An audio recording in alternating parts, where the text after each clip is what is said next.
Good morning વિદ્યાર્થી મિત્રો, ફરી આજે આપણે 12 સાયન્સ રસાયણ વિજ્ઞાન ચેપ્ટર નંબર 6 મિત્રો તત્વના અલગીકરણ માટેના સામાન્ય સિદ્ધાંત અને પદ્ધતિઓમાં ભેગા થયા છીએ. ત્યારે આજે આપણે ટોપિક જોવાનો છે ધાતુ કર્મવિધિમાં ઉષ્માગતિકીય સિદ્ધાંતો. મિત્રો બે પ્રકારના સિદ્ધાંત હોય છે. એક આપણે ઉષ્માગતિકીય સિદ્ધાંત જોવાના છે અને બીજા આવશે વિદ્યુત રાસાયણિક સિદ્ધાંત. તો પહેલા તો જ્યારે આપણે ઉષ્માગતિકીય સિદ્ધાંત મિત્રો સમજવા હોય તો રાસાયણિક સંતુલન અચળાંક K નું મૂલ્ય, ગિબ્સ મુક્ત ઉર્જા G નું મૂલ્ય, એન્ટ્રોપી S અને એન્થાલ્પી H જેવી વ્યાખ્યાઓ મિત્રો પહેલા આપણને સમજણીપૂર્વક હોવી જોઈએ. આનો જ ઉપયોગ કરી હવે આપણે મિત્રો ગિબ્સ મુક્ત ઉર્જા સમીકરણ ઉપરથી ઉષ્માગતિકીય સિદ્ધાંત સમજવાનો પ્રયત્ન કરીએ.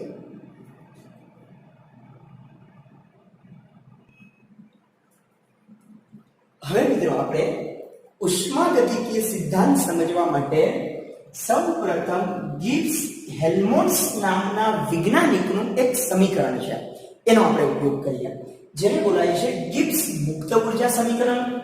Delta G delta H minus T delta H, જ્યાં ડેલ્ટા G એટલે મુક્ત શક્તિ ફેરફાર થશે મિત્રો, H એટલે એન્થાલ્પી, તો ડેલ્ટા H એટલે એન્થાલ્પીમાં થતો ફેરફાર મિત્રો, S એટલે એન્ટ્રોપી, તો ડેલ્ટા S એટલે એન્ટ્રોપીમાં થતો ફેરફાર, અને T એટલે મિત્રો તાપમાન, જે આપણે કેલ્વિન એકમમાં ઉપયોગ કરવાનો થશે. મિત્રો જેવી રીતે ડેલ્ટા G નું સમીકરણ હતું એવી જ રીતે delta G0 minus RT ln K ના બેઝમાં આપણે સમીકરણ લખેલું છે.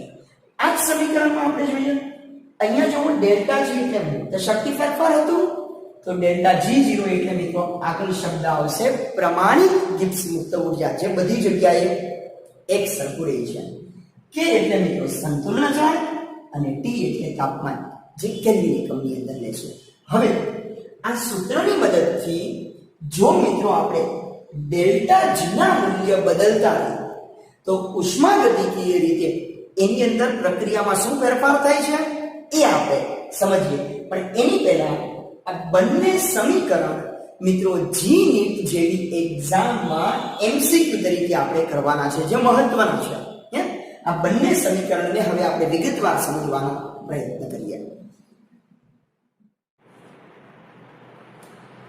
હવે મિત્રો આપણે સમજીએ કે ગિબ્સ મુક્ત ઉર્જા સમીકરણ ઉપરથી આપણે કઈ વસ્તુની માહિતી મેળવી શકીએ.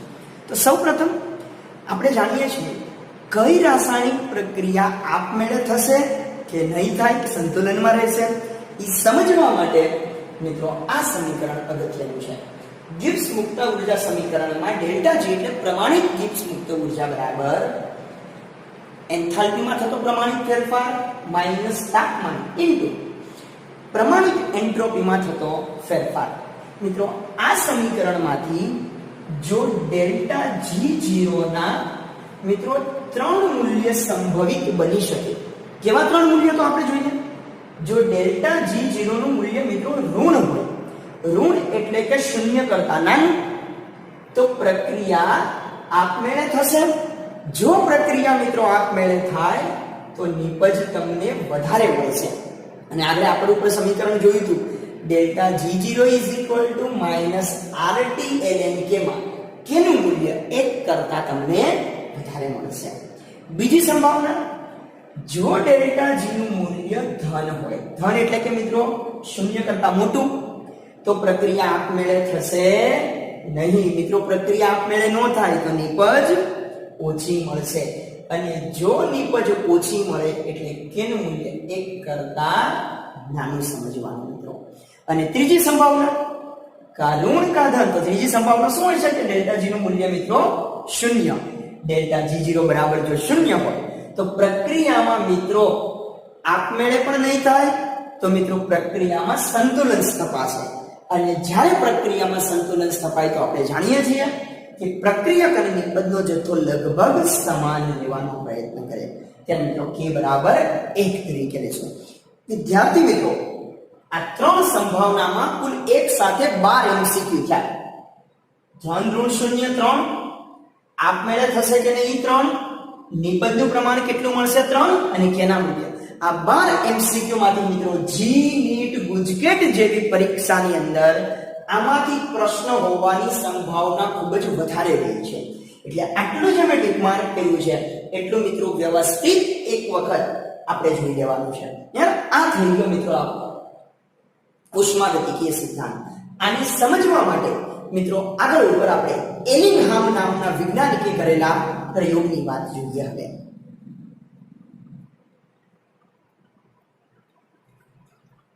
હવે મિત્રો આપણે આ સમીકરણ ઉપરથી આપણે એવું કરવાનું છે કે નિપજનું પ્રમાણ વધુ મળે. તો નિપજ કઈ રીતે વધુ મળશે? તો મિત્રો આપણે સમજી ગયા ડેલ્ટા જી નું મૂલ્ય ઋણ થાય. હવે એ જોવાનું છે જો ડેલ્ટા જી નું મૂલ્ય ઋણ બને તો નિપજ વધુ મળે. તો ડેલ્ટા જી નું મૂલ્ય ઋણ કેમ બને? તો આપણે અહીંયા જોઈએ મિત્રો, જો આપણે તાપમાનમાં વધારો કરીએ એટલે આ બંનેનો ગુણાકાર વધશે. આ તો અચળ છે, આમાંથી જ્યારે બાદ કરશો ત્યારે ડેલ્ટા જી નું મૂલ્ય વધુ ને વધુ ઋણ બનશે. જો ડેલ્ટા જી વધુ ઋણ મળે તો નિપજનું પ્રમાણ પણ આપણને વધારે મળશે, જે આપણા માટે ફાયદાકારક પ્રક્રિયા થઈ ગઈ. તો હવે શું થયું? તો ડેલ્ટા જી અને ટી ના મિત્રો આલેખ દોરવાનો પ્રયત્ન યાદ રાખજો એલિંગહામ નામના વૈજ્ઞાનિકે કર્યો. તો મિત્રો આ પ્રશ્ન પણ ઘણીવાર પૂછવામાં આવે છે. એલિંગહામે ક્યાં આલેખ દોર્યા હતા? તો મિત્રો ડેલ્ટા G0 વિરુદ્ધ T9, એટલે કે તાપમાનની સાપેક્ષમાં ડેલ્ટા G નું મૂલ્ય ઋણ બનાવવાનું, જેથી નિપજ આપણને વધુ સારી રીતે મળી શકે. હવે બીજી વસ્તુ મિત્રો, બીજું તાપમાન સિવાય આપણે કયા પરિબળમાં ફેરફાર કરીને ડેલ્ટા G ઋણ બનાવી શકીએ? એવો પણ પ્રશ્ન પૂછે તો જોઈએ. મિત્રો તાપમાન, દબાણ, સાંદ્રતા અને રિડક્શન કરતા જેવા મૂલ્યના સમન્વયથી આ બધામાં મિત્રો આપણે એવી રીતે ફેરફાર કરવાનો કે છેલ્લે પ્રક્રિયાને અંતે ડેલ્ટા જી ઋણ બને, એટલે મિત્રો નિપજ આપણને વધુ સારી રીતે મળે. યાદ રાખજો મિત્રો, આ પરિસ્થિતિને આપણે ઓપ્ટિમમ પરિસ્થિતિ તરીકે ઓળખીએ છીએ. તો ઓપ્ટિમમ પરિસ્થિતિનો મતલબ શું? એવી પરિસ્થિતિ કે જે રાસાયણિક પ્રક્રિયામાં વધુમાં વધુ સારી નિપજ મેળવી શકાય, એ વખતે રાખવામાં આવતું તાપમાન, દબાણ, સાંદ્રતા, વાપરવામાં આવતા રિડક્શન કરતા પદાર્થ, એ જે બધાનો ઉપયોગ કરીને નિપજ વધુ સારી રીતે મળે, એવી પરિસ્થિતિને મિત્રો આપણે કઈ પરિસ્થિતિ બોલશું? ઓપ્ટિમમ પરિસ્થિતિ તરીકે આપણે ઓળખી શકીએ. આ મિત્રો આપણો પહેલો ટોપિક હતો ધાતુ કર્મ વિધિના ઉષ્માગતિકીય સિદ્ધાંત. હવે મિત્રો આવી જ રીતે આપણે બીજો ટોપિક ભણવાનો છે વિદ્યુત રાસાયણિક સિદ્ધાંત. કઈ રીતે આપણે એની અંદરથી બતાવી શકીએ?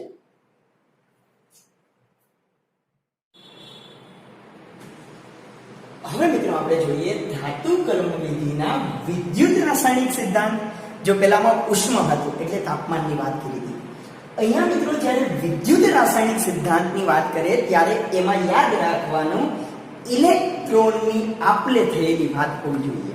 તો આપણે એના માટે જોઈએ ગિબ્સ મુક્ત ઉર્જા શક્તિ ફેરફાર delta G0 delta H0 minus T into delta H0. પેલું સમીકરણ આપણી પાસે હતું.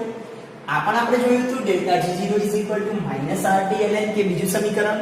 હવે અહીંયા ત્રીજું સમીકરણ મિત્રો મહત્વનું બનશે. જ્યારે વિદ્યુત રાસાયણિકની વાત કરીએ ત્યારે એની અંદર મિત્રો ઇલેક્ટ્રોનની વાત આવે છે, એટલે કે ડેલ્ટા G0 બરાબર માઈનસ NFE0 કોષ તરીકે.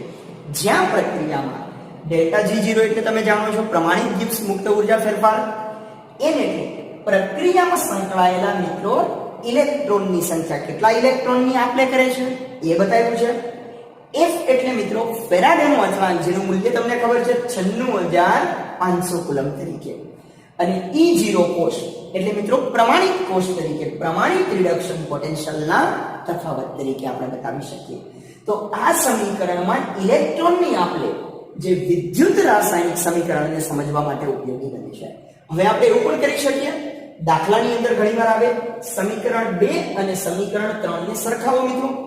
સમીકરણ 2 માઈનસ RT ln કે, સમીકરણ 3 માઈનસ NFE0 કોષ. બંને બાજુથી માઈનસ માઈનસ કેન્સલ થઈ ગયા.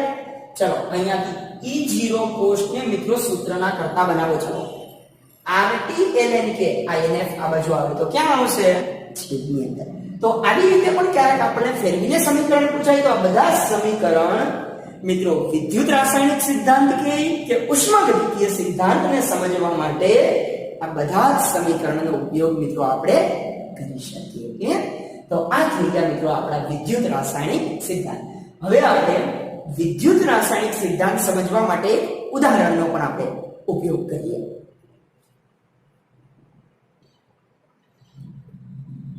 હવે આપણે વિદ્યુત રાસાયણિક સિદ્ધાંત એક પ્રયોગ દ્વારા સમજવાનો પ્રયત્ન કરીએ. ચાલો હું એક પ્રયોગ સમજાવું છું, જે પ્રયોગ આપણે રેડોક્સ પ્રક્રિયામાં પણ સમજ્યા હતા મિત્રો. એક પાત્રમાં મેં મિત્રો CuSO4 નું દ્રાવણ ભરેલું છે, જેની અંદર કોપર +2 હાજર હશે. એ જ દ્રાવણમાં મિત્રો લોખંડ એટલે કે Fe ની એક પટ્ટી ડુબાડેલી છે. મિત્રો અહીંયા બનશે એવું, થોડા જ સમય પછી આ કોપર સલ્ફેટનો વાદળી રંગ ધીમે ધીમે ઓછો થતો જશે અને આ પટ્ટી પર ધીમે ધીમે કોપર જમા થતું જશે. તો એવું કહેવા માંગે છે Fe માંથી શું બનશે? Fe+2 એટલે એ દ્રાવણમાં વહી જશે અને દ્રાવણમાં જે કોપર હતું એ 2 ઇલેક્ટ્રોન મેળવી અને પેલી પટ્ટી ઉપર જમા થતું જશે. તો આપણે એવું સમજવાનું છે મિત્રો, કોપર +2 માંથી કોપર બને છે, જ્યારે Fe માંથી Fe+2 એટલે આ પ્રક્રિયા બની ગઈ ઓક્સિડેશન. તો એ જ 2 ઇલેક્ટ્રોન કોણે મેળવ્યા? કોપર +2 એ. તો આ પ્રક્રિયા થઈ ગઈ મિત્રો રિડક્શન. પણ આપણે સમજવાની વાત છે કે કુલ પ્રક્રિયા દરમિયાન કેટલા ઇલેક્ટ્રોનનો ફેરફાર થયો? 2 ઇલેક્ટ્રોનનો. તો આપણું સમીકરણ હતું ΔG0 NFE0 કોષ પ્રમાણિત મૂલ્ય. આપણે મૂલ્ય અત્યારે ગણવાની જરૂર નથી. તો n એટલે કેટલા મૂકી દેવાના? 2. f એટલે 96500 અને કોષનું મૂલ્ય જે હોય એ અહીંયા મૂકી દેશો તો આપણે કોની ગણતરી કરી શકીએ? ΔG0 ની ગણતરી પણ આ પ્રયોગની મદદથી કરી શકીએ. અને જો અહીંયા આપણને ΔG0 નું મૂલ્ય ઋણ મળે એટલે પ્રક્રિયા આપમેળે થશે. જો ધન મળે તો પ્રક્રિયા આપમેળે થશે નહીં. અને જો કોઈનું મૂલ્ય શૂન્ય હોય મિત્રો, આ કોષનું મૂલ્ય શૂન્ય એટલે આખો ગુણાકાર શૂન્ય થઈ જાય. અને જો શૂન્ય હોય તો પ્રક્રિયા સંતુલનમાં રહેશે, પ્રક્રિયા આગળ વધતી નથી. આ થઈ ગયો આપણો વિદ્યુત રાસાયણિક સિદ્ધાંત. આવા ઘણા પ્રયોગ દ્વારા આની અંદર આપણે મિત્રો silver, gold, iron, copper, cobalt, nickel વગેરે જેવા પ્રયોગ આપણે આ પ્રક્રિયાની મદદથી કરી શકીએ. અને જેટલા ઇલેક્ટ્રોનની આપલે થતી હોય એ મૂલ્ય આપણે અહીંયા આપણે એની અંદર મૂકી દેવાનું. આ થઈ ગયા આપણા વિદ્યુત રાસાયણિક સિદ્ધાંત.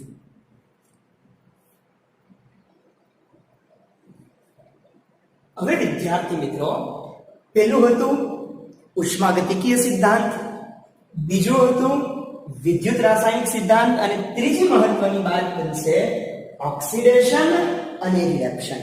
પણ તમે જાણો છો જ્યાં ઓક્સિડેશન અને રિડક્શન એક સાથે થતું હોય એને શું કહેવાય મિત્રો? રેડોક્સ પ્રક્રિયાઓ. આ 2 માર્ક્સનો પ્રશ્ન પરીક્ષા માટે અગત્યનો છે. પ્રશ્ન વાંચીએ આપણે. દરિયાના પાણીમાંથી મિત્રો ક્લોરીન વાયુ બનાવટ સમજાવો. પહેલા તો તમે બધા સમજો મિત્રો, દરિયાના પાણીની અંદર 2 વસ્તુ હોય, NaCl પ્લસ કઈ વસ્તુ રહેલી છે? H2O. હવે શું થશે મિત્રો?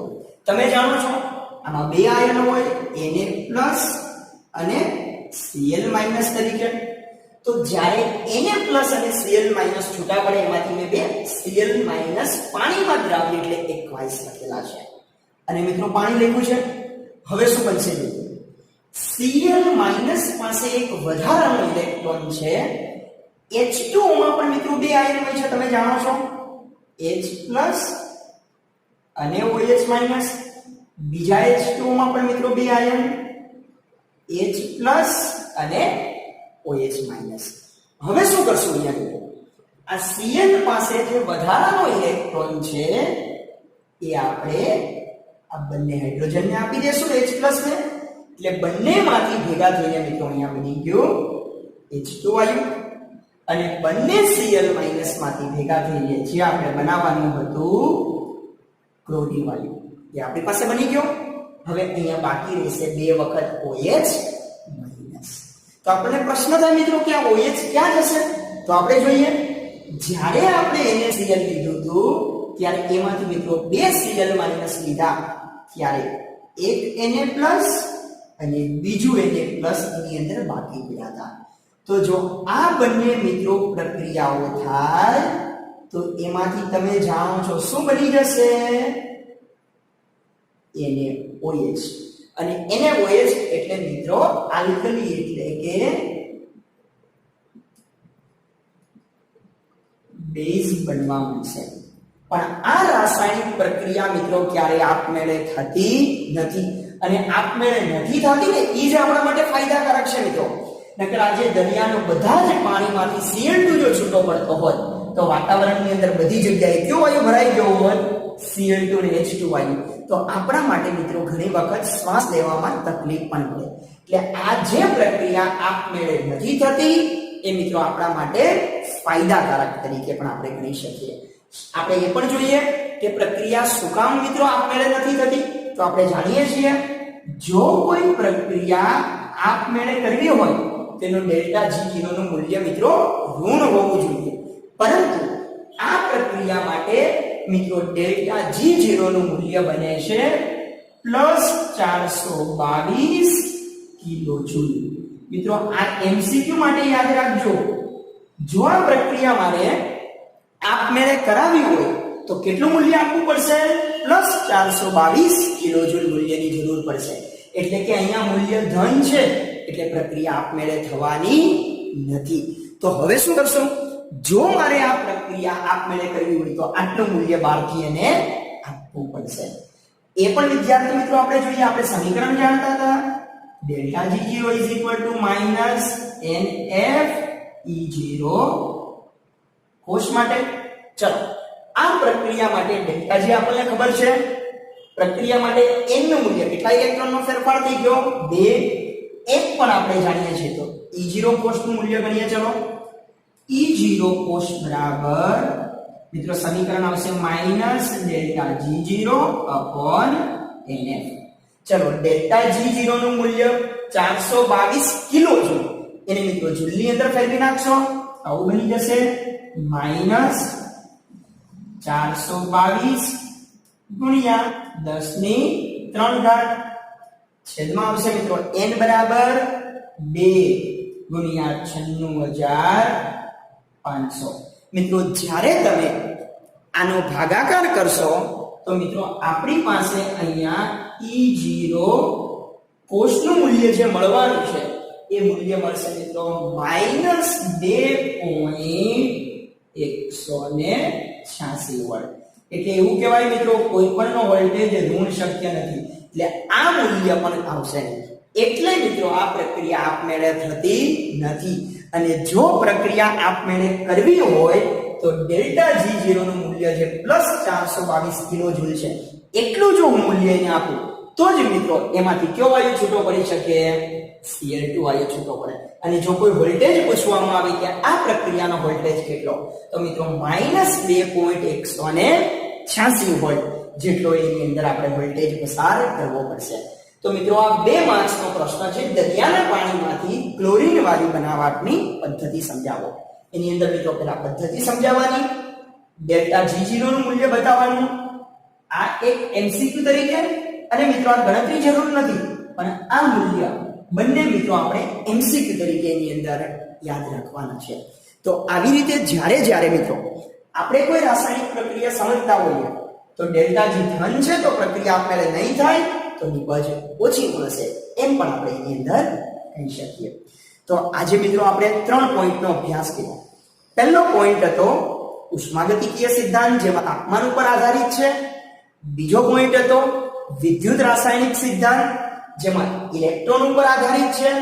આ પ્રક્રિયામાં મિત્રો ઓક્સિડેશન અને રિડક્શનની વાત કરી હતી, તો આપણે એ પણ જોઈએ.